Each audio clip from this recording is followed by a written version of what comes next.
Hello, I'm Hannah Wallace and welcome to Finextra TV. We're here at Money 2020 Europe, and kindly joining me now in the press lounge is Jürgen Schneider from ONPEX. Hello Jürgen, it's good to see you. Thank you very much for coming and speaking with us. It's a pleasure to be here. Thank you, Hannah. No problem at all.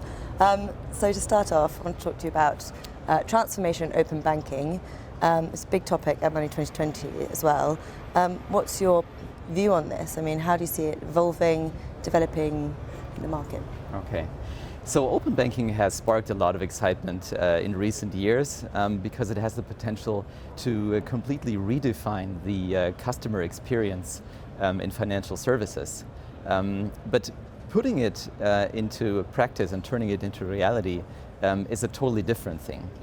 So while PSD2 defines a rough framework of how financial services firms can interconnect to provide new database products, the general standard is unfortunately still lacking and is not defined.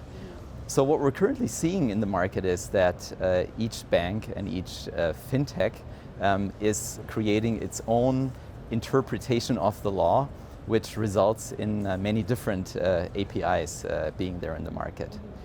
And so it's at the same time encouraging to see that some standard setting efforts are gaining pace. So think of the Open Banking Initiative in the UK, for example, or the Berlin Group, and hopefully the change that these initiatives have kicked off are going to help define some more standards and lead to the proliferation of open banking.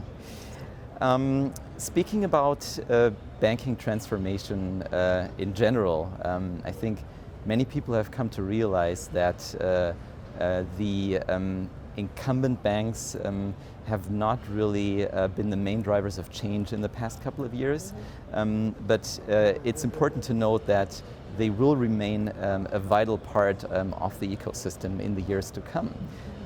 Because non-bank innovators like payment institutions or e-money institutions essentially just offset the value of transactions between multiple parties.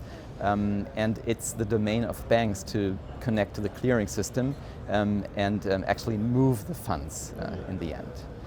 So overall, I think it's also very interesting to see that we're moving towards a world in which the platform concept becomes the operating model of choice for banks and fintechs alike. So by connecting to cloud-based services through APIs, that can really lead to faster time to market, a reduction in complexity, and also a full focus on the customer experience. So you've highlighted some of the challenges and opportunities there, but how can financial institutions and corporates benefit from these changes?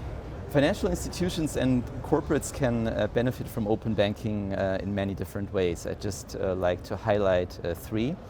The first one is easy access.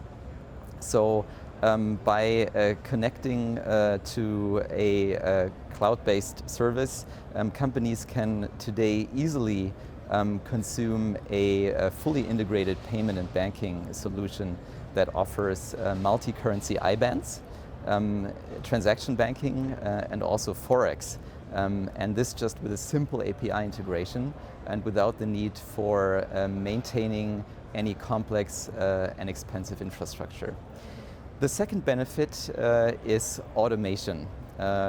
If companies integrate and connect to their service provider, they can automate many processes that relate to processing transactions. For example, cash reconciliation, reporting, but also simply transaction initiation. And third and lastly, the benefit is transparency. Today, it's becoming increasingly the norm to track transactions where they are in the correspondent banking chain, for example, at any given moment. And this way, companies can also provide faster and better information to their customers. Fantastic. All right, well that brings me to my final question then, leading on quite nicely. How can international businesses enter the European market with open banking, and what regulation do they need to take into account? The European market is actually a bit more complex than one might imagine. We have a European regulation, that's for sure, but we have very many country-specific adaptations. So for companies from abroad wanting to do business in Europe and wanting to offer financial services in Europe, they must be regulated as either a payment institution, EMI, or a full bank. So if someone isn't regulated, the best way is really to partner up with a local regulated institution, and ideally one that can offer cloud-based services through flexible APIs. Well, yeah, again, some really exciting developments there, and really ending on a positive note. I'll let you get back to the event. Thank you very much for coming and speaking with us. Thank you, Hannah. And thank you for watching.